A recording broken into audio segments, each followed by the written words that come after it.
Oh, I just have, oh, hello. There we go. Well, hello, everybody. Welcome to RBCM at Outside Celebrating Parks. My name is Liz Crocker, and I'm a learning program developer at the Royal BC Museum. And so I'm so happy to be with you today. We're only doing one of these programs this summer. Welcome to everybody that is joining us. It's a webinar format, so we will have time for questions and answers at the end of the program. So you can type those in the chat and Jenny will get those to us, and same on Facebook as well. And I am at Goldstream Provincial Park. I've got Mackenzie Clark here behind me. She's going to introduce herself in a minute. But first of all, I want to say that where we are at Goldstream Provincial Park, we are on many territories. And I've got my glasses. I don't want to leave anyone out because we are on in the Goldstream Provincial Park, there's many territories that overlap and meet unsurrendered territories and beautiful homelands of several First Nations. So they are the Pakwachitsat First Nation, Sartlip First Nation, Sewat, Sakum, Songhees, Esquimalt, and Malahat First Nations. And as always, I'm very grateful to be able to work and live and play and learn on these gorgeous territories. So Goldstream Provincial Park and the rest of the people that are in the room, besides Mackenzie and I, are up north, close to Prince George. They're going to say where they are. Jenny, you might want to pop in that slide now of BC that shows where we are. There's a little yellow star that's showing where Mackenzie and I are down at Goldstream, right at southern Vancouver Island. And then there is a green star further up in the middle of the province. And that's where my colleagues are. And we're going to be talking about Ancient Forest, Chun T'oh Whudujut Provincial Park, one of the newest parks in the BC park system. And it's really also a great role model because it's being co-managed by the Lheidli T'enneh First Nation. And so we're lucky today to have some members of the First Nation with us, and they're going to introduce themselves in a second. And also we timed this because it is Canada Parks Day coming up on Saturday, I think it is. Yes, it's the third Saturday of July that it happens every year. So we get to celebrate parks. So thank you for joining us. I think that's all I'm going to say. I'm going to stop talking. Yes. And I'm going to let Mackenzie introduce herself, and then we'll go to our friends and colleagues at Chun T'oh Whudujut Provincial Park. Okay, I'm going to flip. No, I'm going to go like that, Mackenzie. You go ahead. Perfect. You go ahead. Hello, everybody. I'm Mackenzie. I am the BC Parks community engagement intern based out of the Rathtrevor office, and I've traveled down here to Goldstream today to join Liz for this field trip, which I'm super excited about. Just a little bit of information about myself. I'm in my final year of geography at UBC Okanagan, and my role so far has been relating to removing invasive species, and then also doing park outreach programs in the parks to engage the community, and as well as doing various volunteer events, things like that. So I'm very lucky and grateful to be here. And I'm actually from the Victoria areas, so I've grown up visiting Goldstream where I am today. And one of my favorite experiences at Goldstream is visiting the salmon run in the fall. Yeah, for sure. So we have a beautiful stream coming through the area, hence Goldstream. So growing up, I always got to go on annual field trips to visit the salmon run, which I think is super interesting. Thank you, Mackenzie. Okay, Natasha, over to you. Oh, Natasha. I'm just changing the camera here. No worries. Good morning, everyone. We are in Chun T'oh Whudujut, or the Ancient Forest right now, based out of Prince George, and liaison officer for both northern regions. And I'm so thrilled to be able to highlight this magical park with you all. And standing behind me is Julie. So I'm going to let Julie introduce herself. Hi, everyone. I'm Julie. I'm the community engagement intern out of Prince George. So while I'm in the same role as Mackenzie, a lot of my projects have a similar focus, but my projects have varied from bat population monitoring to some elementary school presentations and ongoing work on an audio story trail. So this job has allowed me to explore some very beautiful parks up here in the north and meet some pretty cool people. And I'm very excited for you guys to explore the ancient forest with us today. Thanks, Julie. And also tuning in with us is Karen Sharp. She will be on the computer tuning in from home. Karen is the project manager for a lot of enhancement projects that are going on within the ancient forest, Chun T'oh Whudujut, and she works with the Lheidli T'enneh First Nations.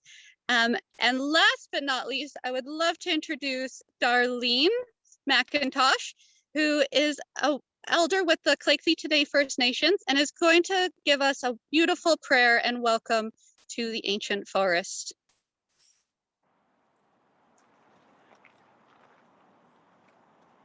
You're muted, Darlene. Thank you so much, Natasha and Liz, and this is very exciting for all of us, and hopefully those joining will have the same excitement by the time we finish this little tour in our two beautiful parks. And of course, I am Darlene McIntosh. I am an elder and ambassador with Lheidli T'enneh Nation here in Prince George. And we are the caretakers of Chun T'oh Whudujut Ancient Forest. And we've been doing a lot of work there, and it's just unfolding in a really positive manner in protection of this beautiful, beautiful site here. And so we'll start here. We're at lunch hour, and I guess we're a little bit ungrounded coming into this. So I just want you to close your eyes for a moment and take a nice deep cleansing breath into your body. Nice deep cleansing breath, so that we can connect with this beautiful environment that we are about to show you. And so just imagine yourself first thing in the morning. Imagine yourself in these beautiful ancient forests, and you're seeing the sun come up. We're facing the east direction, and the sun is rising, and you feel the heat on your face, and you feel maybe a cool breeze on your face. And we acknowledge, and then we take that next deep breath all the way down into our feet. And there, our feet sink into the deep, rich soil of Mother Earth. We can smell the richness of her soil. We can feel it between our toes. And there she grounds us into today, into this very moment, to what will be taking place. And what does it do for us? It always gives us a new day, a new beginning, and new possibilities. And this we are grateful for, because we are so connected to our environment. So we, the Lheidli T'enneh Nation, Lheidli is a carrier word, which means where the two rivers join together, the Fraser and the Nechako, and T'enneh is of the people. So we, the Lheidli T'enneh Nation, have been on our traditional lands over 9,000 years as supported by lithic evidence. The changes have taken place over thousands of years supports the enduring strength, courage, and fortitude of our peoples. Our governance through the Batlots brought balance and harmony with our brothers and sisters of other First Nations people. Lheidli T'enneh's clans are Frog, Basilio, Grouse, Utsuut, Beaver, Sa, and Bear Sus. Through this system, we know who our family connections are. Through our oral history, the use of legends told of our travels, our hunting and fishing territories, our trading practices with all peoples. May remember and hold steadfast in what Creator's blessed us with, and that is our traditional territories. Our ancestors have always welcomed people to our territories. On behalf of Lheidli T'enneh's elders, our youth, community members, and chief and council, it is absolutely our honor to welcome each and every one of you to our traditional territories. In saying that, as we have, I guess, 23 participants joining us, and we together virtually will create a sacred space for us to do our work in. We are all connected on one level or another, and we are blessed to be connected. We connect to beautiful Mother Earth, we connect to our environment, we connect to Creator, however that may be. So again, we open up with a prayer to create that sacred space for us to do our work in. So again, We close our eyes so that we can fully take it in. Breathe into our beautiful bodies. And we ask Creator, the grandfathers and the grandmothers, and all of our ancestors, no matter where we come from, to come be with us today. We thank Mother Earth for this beautiful day. Thank you for the gift of community. Thank you for bringing all who are present, celebrating the Chun T'oh Whudujut, otherwise known as the ancient forest, as we come together to create a world-class park and cultural exchange experience in our territory. The ancient forest, with its old growth, known as the only inland temperate rainforest in the world, producing some of the largest old growth cedars in the province. The Lheidli T'enneh Nation has worked hard with a community of soul supporters in making this area sacred. There are some cedars that could be up to 2,000 years old. Just think of the story they could tell being on this land for 2,000 years. Creator, we thank you for that. Thank you for those who have come together for the benefit of all. We thank the grandfathers and the grandmothers for supporting and guiding us with this knowledge from our ancestors. Like a ripple in the water of life, may the teaching of who we are expand with every breath. As the sun is high in the sky, warming us in the coolness of the northern energy, touching our spirits, asking us to come into the wisdom of our hearts. Let us bring forth a unity of sharing as we share the ancient forest with the rest of the world. Mother Earth, as we stand on you softly, connecting with your heartbeat, thank you for supporting us, allowing your essence to vibrate through us, interconnecting with all that lives in and on your body. Leaving no footprints as we walk through Chun T'oh Whudujut Park. Creator, thank you for being with us today. We are your creations. Thank you for leading us gently on our journey back to you. Let us be guided by your light. All my relations, Masi Snachelia. Thank you.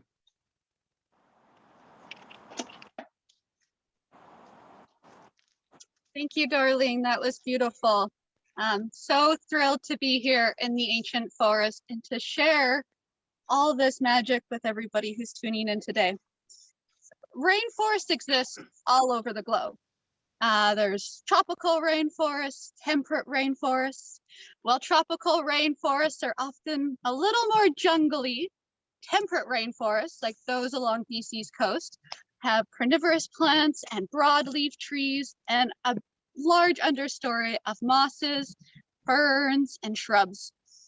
But there's another inland rainforest, or another type of rainforest, the inland rainforest that we are in today.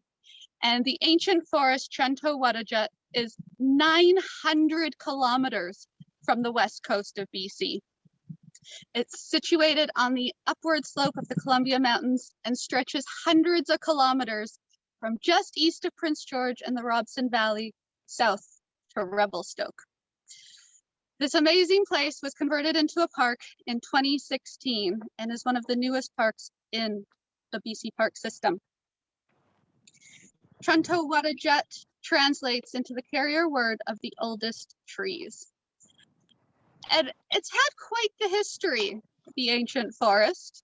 At one point, this incredible area was actually earmarked to be logged. It was known as Block 486. Then some scientists came into the forest. They started doing this incredible research. They were documenting the types of species. They were climbing high up into the canopy of the trees to look at the different types of lichen that is found here. And with all this advocacy from the Lheidli T'enneh First Nations, local communities, local hiking clubs, and the scientists from UNBC, we were able to actually get the ancient forest established under the old growth management plan. This was an involuntary kind of type of protection, but we were super thrilled that we had reached this level of protection back in 2008. Over the coming years, more advocacy work was done, more research was done, and in 2016, it was formally converted into a protected area and provincial park. In 2018, we had a really exciting celebration in the park, and this was to highlight the co-management agreement between the Lheidli T'enneh First Nations and the province. So we had this amazing celebration. Over 800 people came into the forest. We had dancers and musicians and poets and artists set up stations throughout the boardwalk, and we had many different levels of government, and we celebrated the signing of the MOU, highlighting the co-management agreement and the work that the province and the Lheidli T'enneh First Nations are doing to protect this area.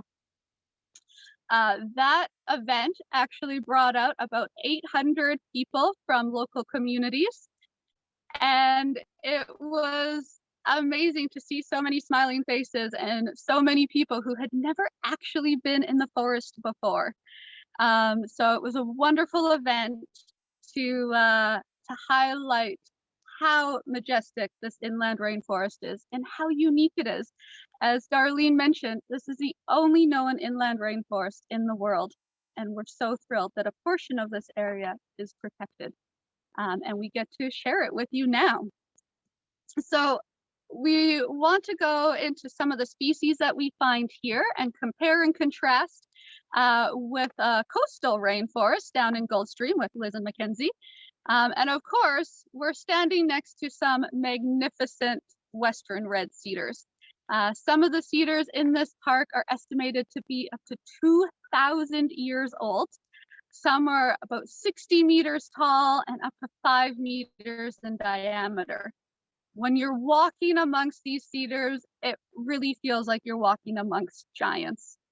And we have a few places, we'll try and show you a little bit later, but sometimes the cedars grow in these small circles of 3 to 5 cedars. And it's not totally for sure why this happens. Some believe that there's other cedars are sending out shoots to new areas to find different light sources. And when that parent cedar ends up dying, the younger shoots can grow up. But Darlene, I would love to know if you can share with us what some of the cultural significance is around cedars and how the Lheidli T'enneh may have used cedars. Well, the cedars, I mean, we go in there and you're just amazed at what was in this forest, that it was a hidden gem that we didn't know about. And so the traditional uses of cedar, we know that the cedar is a powerful, like an antibiotic. And there's a chemical that is produced that will kill or slow the spread of microorganisms on a tree. So the cedar reflects where it lives. It's usually in a cool, wet forest where fungi and mold thrive. And when you scratch the leaf of a cedar or cut the wood, strong essential oils are released. These oils are the cedar's medicine to repel insects, molds, fungi, bacteria, and viruses. So it not only is it a beautiful tree, it also is there to protect itself and its little community of flora and fauna and other trees. And as for working with cedar, we in the north don't work with it as much as probably the coastal First Nations people. But aside from that, we know that we did share with the coastal people, so we would enjoy what they created, like in hats and baskets and jewelry. Yeah, so that's the beautiful cedar. Amazing. Thank you, Darlene. Another tree that we sometimes see in the ancient forest, which is certainly more plentiful down on the coast, is hemlock. There are known to be a few stands of hemlock within the ancient forest, but I'm curious if Mackenzie and Liz can show us any hemlock. Hi, Natasha. You know what? We're in the coastal Douglas fir zone, and we don't have a lot of hemlock in that zone. We do have the zone that it happens in, but not in this park.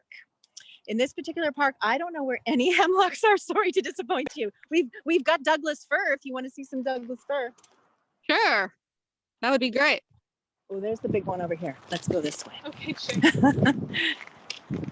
Yeah, hemlock are beautiful, but it's a little too dry in this ecotype for them. Ooh, nope, that's another cedar. I did just see a Doug fir. That's another beautiful cedar. We've got maples. Do you have maples up there, Natasha? That is a great question. There's a beautiful maple there, but there is a Doug fir back this way. And skunk cabbage we have as well. Perfect. We should definitely talk about those understory plants. If you want to show us some skunk cabbage, that would be great. We also have skunk cabbage in the ancient forest. None of it is blooming right now, but there's some big green leaves for sure. Okay, oh, that's a little tiny. Oh, good. Jenny's got a slide up.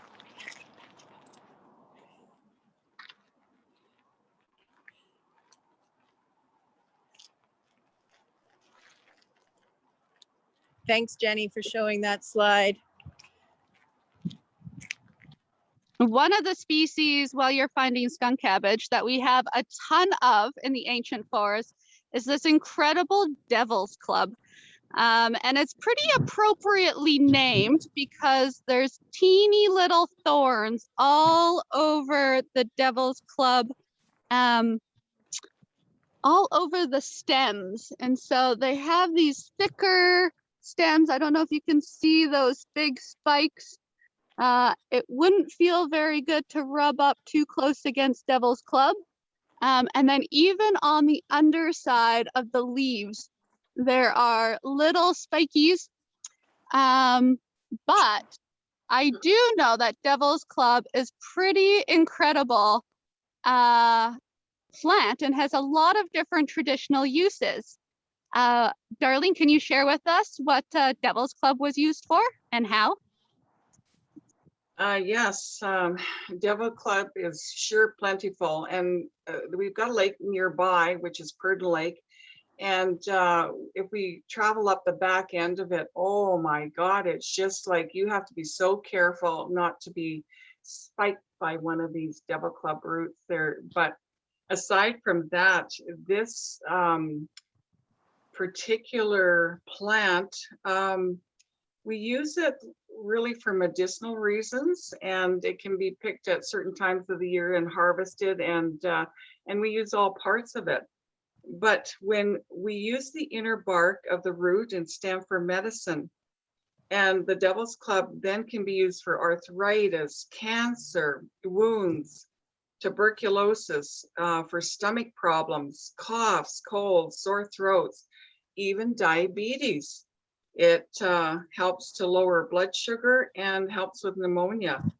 It's also used for emptying the bowels and causing you to vomit.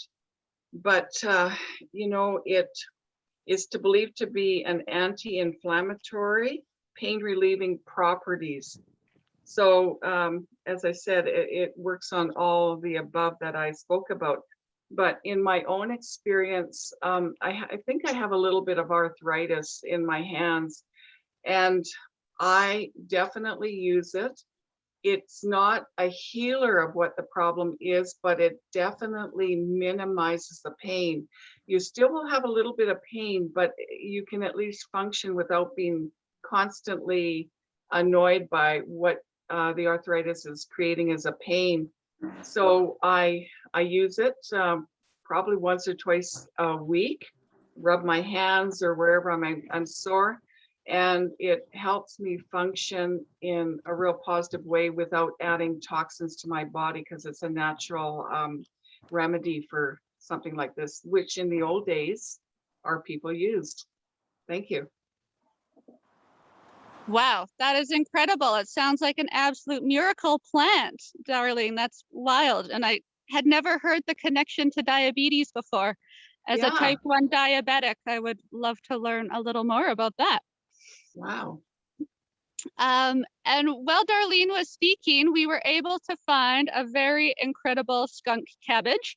This is quite large. Again, it doesn't have that yellow flower, but there are many of these scattered throughout the ancient forest. And Julie is going to share a super fun fact with us about skunk cabbage. Yeah, so skunk cabbage is actually able to generate its own heat. There's a chemical in the leaves that reacts with the oxygen in the air and allows it to like heat itself up basically, and which means it can be one of the first blooming plants in the spring because it can even melt through the snow. There's snow on the ground. So pretty cool. Which makes a lot of sense in the ancient forest, because if you had tuned in to our first virtual field trip here back in February, it certainly wasn't quite this luscious and green. We were in about 3 feet of snow when we were out here in February. And Mackenzie and Liz, I was curious if you were able to find any blackberries or salmon berries that may be down there as a bit of a compare and contrast. Excellent question, Natasha. I just have to show off our skunk cabbage that we found that grows on the coast here. So this patch is getting a kind of dry, and it's past when those beautiful yellow flowers are out that give it its skunky smell. But you'll see it's quite and skunk cabbage likes wet. So there's a little bit of a gully here that it's growing in. So hopefully you can see that. And we have seen some berries. Mackenzie is gonna hang on a second. Some blackberries growing. They're not ripe yet, of course, but we have a whole bunch of them. They basically grow all along the trail here. And we did see salmonberry plants, but the berries are done. We can see if we can find some more salmonberries. Do you have salmonberries up in the inland rainforest? Natasha? Oh, you might be muted, Natasha. Can you hear us? Here's some salmonberry. Awesome. I believe we do get some salmonberries up here, but I also have not seen any blooming yet. Yeah, ours are done down here. They're one of the first berries to come out in the spring. But yeah, beautiful understory plant. So why don't you give me a clue of what you're going to look at next, and we'll go hunt for it while you're showing us the next thing, Natasha.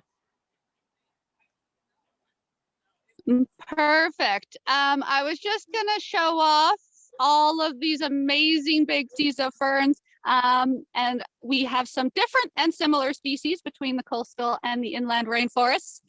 And the next thing that we wanted to go look at was some of the amazing lichens that we have within the ancient forest. We just have a family passing by. How was your trip through the rainforest? Amazing. It's amazing. It's a pretty special place to be. And thank you for having your puppy on a leash.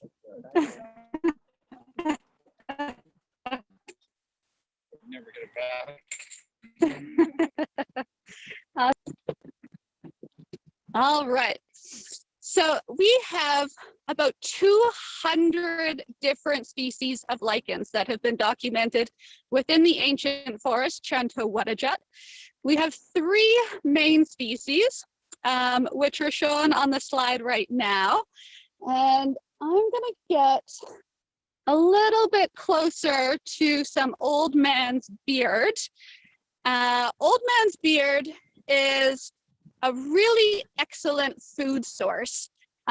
primarily for caribou, actually. And I don't know if we can quite, oh, that's a little bit too dark. Maybe this is a better angle. Julie's gonna try and get it a little bit closer. So it's very wispy, and it droops down off of the tree branches.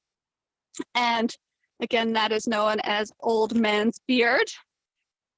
Another lichen that is super cool, and we'll get closer, but if you can tell on some of these trees, they almost have a yellowish tinge to them. And this yellow tinge is actually gold dust lichen. And gold dust lichen only grows in stands of trees that are over 250 years old. And it's a neat sort of proxy for scientists, because if there's gold dust. Yeah. Natasha, can you hear me? We've lost your video. We can't see anything. Oh, there you are. There it is. Okay. Sorry. Okay. All good. So we're getting close up to a tree here, and this gold dust lichen is a proxy for tree age.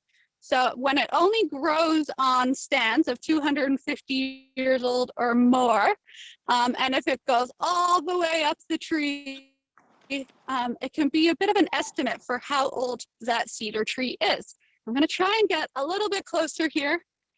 And so it's very kind of light, but sometimes it is so bright. Driving to the ancient forest, there's one tree in particular along the highway that you can see driving by, and it stands out to me because it's so yellow on the bark. And then the last main species that we have in the ancient forest, which I know, Mackenzie, you also have found down on the west coast, is lungwort. Can you show us a picture of that? Exactly. So I have it on video here. This is lungwort. Usually when it's attached to a tree, it'll be more of a green color. But once it falls off, it starts to dry out and turns kind of papery and brown. So right now it's kind of like that. It's nice and crispy. But it's pretty cool. It's named lungwort because it's supposed to resemble like the inside of a lung, a human lung.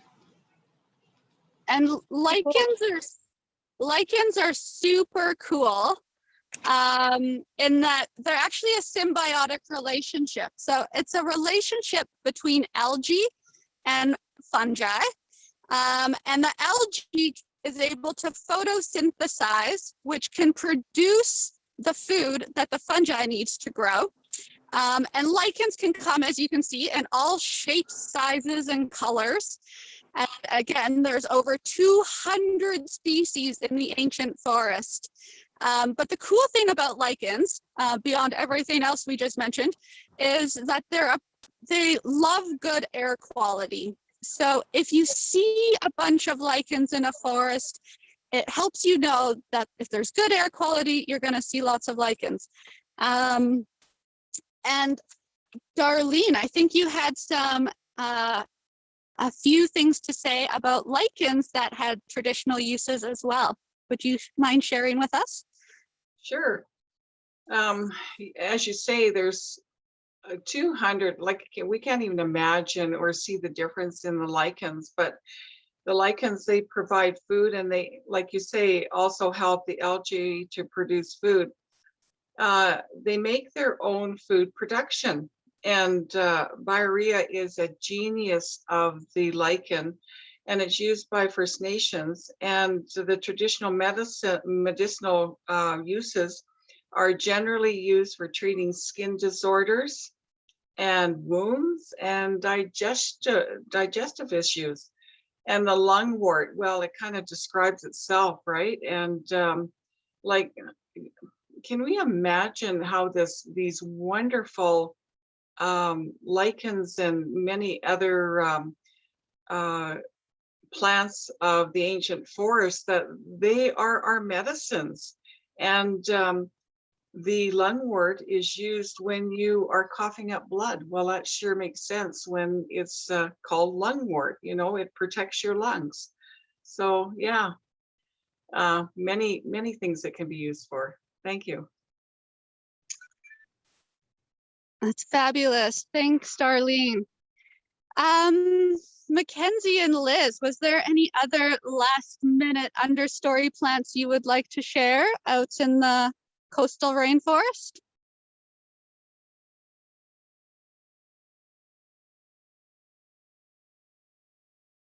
Liz, you're muted. I'm muted. There we go. Sorry. Mackenzie's just going a close in on the sword fern there. This is a very common plant on the coast. I don't know if you have those up in the inland forest either. I don't believe we have sword ferns. We have these giant, beautiful other ferns that are in a variety of different sizes. Yeah. And the sword fern, so if you want to tell, is each of the little fronds at the base has a little hilt on it that looks like, you know, the hilt of a sword, if you're going to, if you can see that little edge. So that's how you can know that it's a sword fern. It's distinctive about it there. And then in the spring, I don't think it's there. Oh, you can sort of see the spores on the bottom, the reproductive spores. Very distinctive as well. So yeah, so do you think, Natasha, is it time to bring in Karen? I think Karen had some things to mention about the forest. Yes. Karen, please join us. We have many animals that call the ancient forest home. Everything from bears and wolves to another very majestic animal that we hear a lot about these days. Would you mind telling us about mountain caribou? Thank you, Natasha. Woodland caribou, sorry. Thank you, Natasha. So yes, the inland rainforest is a home to the woodland caribou. And prior to the heavy forestry that occurred in the region, caribou was the dominant large wildlife in the region. And so it was very important animal to the diet of Lheidli T'enneh and the other Carrier and Daketh people. And today, unfortunately, with the old growth forest shrinking, caribou habitat is shrinking. So for the ancient forest and this belt of inland cedar, the caribou is very important. And we're trying to protect the woods to ensure that the caribou are able to have a habitat that is strong enough and big enough for them to survive. Natasha highlighted the lichens in the park, and those are very important food sources for the caribou. So it is vital for them to have access to old growth because that's where the lichens are the strongest. Amazing. Thank you. And Karen, there is some really exciting news about the ancient forest. We can see a picture of the boardwalk right now, and this boardwalk goes about almost 3 kilometers throughout the forest and visits various trees like big tree and radies tree. But could you share with us what some of the exciting enhancements are going to be within ancient forest Chun T'oh Whudujut? For sure. Thank you, Natasha. So Lheidli T'enneh was very lucky and were able to obtain a grant to provide some upgrades to the park. So over the next couple of years, Lheidli T'enneh is going to be widening the boardwalk to look a bit more like what you're seeing on your screen now. You've seen the boardwalk that Natasha's been walking on, which is a very narrow boardwalk, and it doesn't really allow for people to pass each other. We also want to raise it a little higher to help improve the protection for the plants and the tree roots around them. So we'll be widening the boardwalk.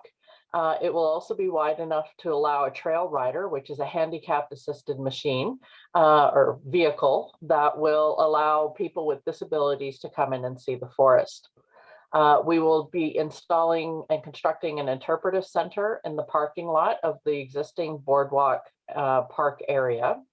And on the west end of the park, we will be developing a small section to allow for cultural engagement. and cultural expression of the Lheidli T'enneh people, and some riparian trails that will take us into a little bit more of the wetlands to be able to expand people's opportunities to experience this really unique and diverse forest that we have here in the interior of British Columbia. That's incredible, Karen. I cannot wait for these enhancements to occur. I look forward to being a part of this journey and seeing how we can continue to bringing people to this very exciting place, whether virtually or through the trail rider, through the new boardwalk, and through the cultural center. This is very exciting opportunities for Lheidli T'enneh and parks to be engaging on these projects. I'm excited Natasha, too. oops, sorry. Thank you, Karen. Natasha, I have a question. Yes. Okay, we're all, as British Columbians and beyond, eager to get out and explore now that restrictions are opening up a bit. Is there camping at Ancient Forest, Chun T'oh Whudujut? And if so, what are some of the things we need to know about being in the park? Great question, Liz. There is not camping in the Ancient Forest, Chun T'oh Whudujut Park. It is just day use at this point. There is, however, another provincial campground about 45 minutes west called Purden Lake. And it's a fabulous place to do, set up your family, have your camping home base, and then do some day trips to Ancient Forest, Chun T'oh Whudujut, or Sugar Bowl Grizzly Den if you're into hiking. But currently, no camping in the forest. However, if you're looking to become a better responsible recreator and to learn some etiquette on how to be a good camper, there is a brand new program that just launched with several different agencies across the province called the Campers Code. So this highlights 9 different clear guidelines and etiquettes, such as keeping your pets on a leash, only taking photos, respecting wildlife, and of course, timely right now is practicing fire safety. And just a friendly reminder that BC is currently in a province-wide fire ban. So please don't have campfires and don't be smoking in the backcountry. We need to keep these magnificent places safe and practice that fire safety. But please visit the Campers Code at camperscode.com, and there's even a pledge. So you can take the pledge, say that you're going to commit to these 9 different rules, and you will be sent a sticker. So if you get in there quick, we have stickers to send to everybody while supplies last. And it's also important to be prepared and know before you go when you're heading out into the forest or into a park or recreation area. So the days are longer and typically warmer right now, but weather can still be a little bit unpredictable. So bringing lots of sunscreen, different layers, make sure you have extra water. And it's really important to let somebody know where you're going. So if you can provide a trip plan and give that to a friend, family member, or neighbor, and then, in case you don't come home when you're expected to come home, people know where to go look. And there's some really great tips around things that you need to bring when you're exploring the outdoors via AdventureSmart. So if you go to adventuresmart.ca, you'll be able to find all sorts of tips and tricks on how to leave good trip plans and what essentials you need to pack. Thanks for that, Natasha. Always good to be reminded of those tips or learn them anew. So we are at 1:45. And so I'm just curious, Jenny, are there any questions already from attendees? And if anybody out there in Facebook or Zoom has any questions for our guests or Mackenzie and I here at Goldstream, please feel free to type those in and we will attempt to answer your questions. While So far, we do not have any questions. We do not have any questions so far. Okay. Well, while we're waiting for questions to come in. I can share a little bit about the trees in the ancient forest and how we would really love visitors to respect them and interact with the trees that they're passing by. So you can see here, this lovely tree here has this giant root sticking out, and some people really feel like they want to hug the trees or climb on the roots, but the trees know that you're there. The best thing that you can do for them is just to stop, to listen, to breathe, to embrace the energy that they're giving off and the magic that you're feeling in the forest. We always say to leave nothing, take nothing but glorious memories. Nature makes nature awesome. And if everybody or a rock or there just wouldn't be that same sort of connection with nature. And all rocks, leaves, sticks, plants contribute to the ecosystem in one way or another. So when you see these big roots sticking out, please just take a look and pass on by. The tree knows that you're there, sending it love as well. Thanks, Natasha. And I just found we're by a big cedar here, and I just found a sign that the park system has put up here down in the South Coast to remind people of that very thing. Jenny, did I see a question go by? Not quite yet. I just went and shared the adventuresmart.ca website on there. Oh, that's what it was. I saw typing go across really quickly and then I couldn't find it. Thanks, Jenny. Thanks for that, Natasha. Is there anything else on the trail in particular you wanted to point out to us before we sign off? I would like to ask Julie a question, actually. Julie, oops, I put the camera the wrong way. You don't want to see me. You want to see Julie. Happens to all of us. It's okay. Oh, it's not changing very fast. There she is. So Julie grew up on Vancouver Island since she was about 13 years old. She lived in Port Alberni. And I'm just curious from her perspective on what similarities or differences she sees coming from a coastal rainforest into an inland rainforest. Yeah, so as you've seen, there's lots of species that are really similar, but also quite a few that are different. So it kind of makes the forest feel very familiar and kind of like home, but also so different and new at the same time. And honestly, the biggest difference that I've noticed is the shade of green that the forest is. So everything back on the island is like a little bit darker green because you got like a different fern species, but here everything's just like a little bit lighter. So that's the main thing that I've noticed here. So very cool. Thanks for sharing, Julie. A million shades of green, huh? I love it. And I don't know, the Cedar Circle is a little bit down the boardwalk. So I'm not sure if we are able to get there in time, but I can try. Yeah. I actually had a question go by about what is the definition of rainforest. What an excellent question. We could have started with a broad intro like that.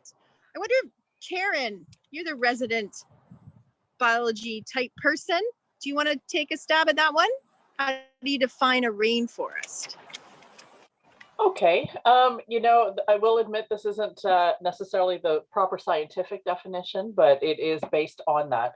So rainforests are maintained by heavy rainfall. So they're getting higher than average rainfall compared to a non-temperate rainforest. And that contains or is able to provide a lot more moisture in the environment that helps the plants diversify and allows for large plants, especially like cedars, to be able to sustain themselves. So forests are typically found along coasts where you have high frequency of rainfall and density, often caused also as well by mountains. The inland rainforest in Prince George is a bit different because we don't have the rainfall amounts that the coast does. Instead, our rainforest is maintained by snowpack. So in the winter, we get large volumes of snow, 3, 4, if not higher feet of snow. And throughout spring, the snowpack melts and seeps into the ground. And it provides a lot of the moisture that's needed to support a wide variety of plants and the large cedars. So as our snow melt distributes throughout the forest, we're able to sustain these large forests here inland.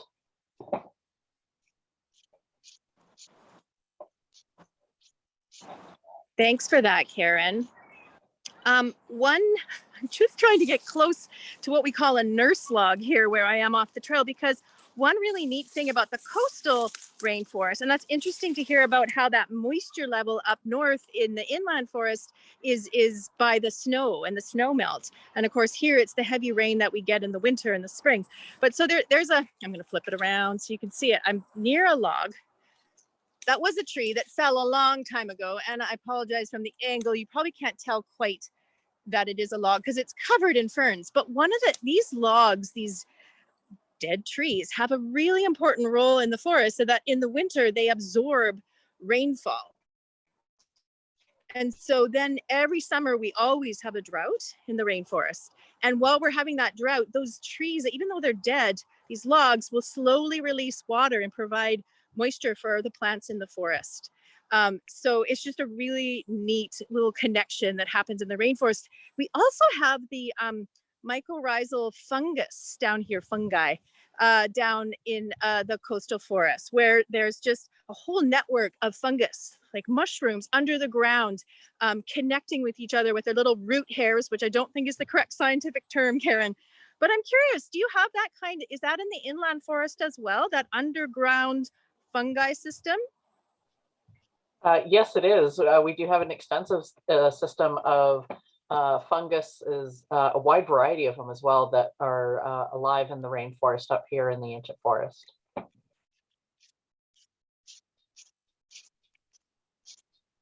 So many species. I don't think I could tell you all of them. Yeah, it's fascinating the way, I mean, that's a whole other world we just know so little about. Okay, well, we are nearing close to the end of our time. Jenny, any questions pop up? There are no questions yet, but I did just put into the chat and on the comment section on Facebook Live the link to Parks Day that is coming up very soon. Thank you. Okay, so we are probably going to wrap it up. Natasha, Darlene, Karen, anything you want to finish off on? Well, I'd like to say something. I was checking some stuff out, and I'll give a quote here, a couple of quotes. We as humans are closely related to the ancient trees. They carry the language of our DNA. Ancient trees and people share all but 2 bases of the same DNA. These giants of the universe with their unique DNA represent a living library of medicine for the citizens of the world, as explained by botanist Diane Barraford Kroger. And she also says, the old growth forests determine weather patterns. They initiate the release of aerosols. The trees produce a huge variety and volume of aerosols. These aerosols go looking in the atmosphere for a hydroxyl molecule to make water and determine where the water will fall. So she just confirms how important the ancient forest is and how important that we need to preserve it and maintain it and give it a long life for the 7 generations forward. Thank you. Thank you, Darlene. Thank you for adding that. We did have one question coming Jenny, from Facebook. And it's, we've got a question. The interior of BC has a very different arboreal landscape than a rainforest. How did the ancient forest get where it is? That is a great question. And there is a lot of different ideas on how that happened.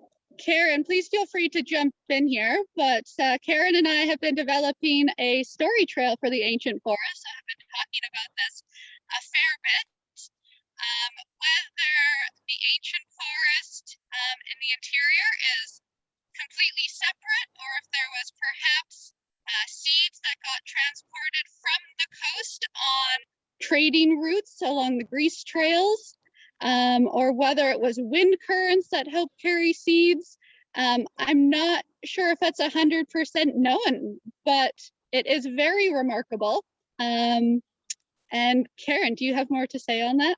Yeah, not much more. You did a great job. So we're not really sure how the forest got there. There are a number of different mechanisms the way it could have arrived, naturally, animals, human. But our hope is that in the coming years, we'll be able to have a genetic study to be able to pinpoint a little bit better as to where the forest would have been linked to or originated from. Yeah, it's just, I can't wait to find out what that is. It's just so fascinating. And the fact that the trees are like 2,000 years old up there, it's really extraordinary. And I cannot wait to get up there and see it in person for myself one day soon, I hope. And I encourage everybody else who's interested to get up there and visit in a safe way as well. So I think we are pretty much out of time. I want to thank Darlene McIntosh for that beautiful welcome and for sharing your knowledge with us, and Karen Sharp and Natasha and Julie up in the actual park, Ancient Forest, Chun T'oh Whudujut Provincial Park, and of course Mackenzie being on site here with me. I will sign off and say thank you very much. Thanks for joining us. We are recording this program and we'll post it onto our YouTube channel, so you can check later if you want to share it. And feel free, Karen or Natasha, if you wanted to say goodbye, feel free. Otherwise, we'll sign off. Thank you, everyone. Awesome. Thanks, everybody, for joining. Thank you, everybody. Thank you, everyone. Have a safe day. Okay, bye-bye.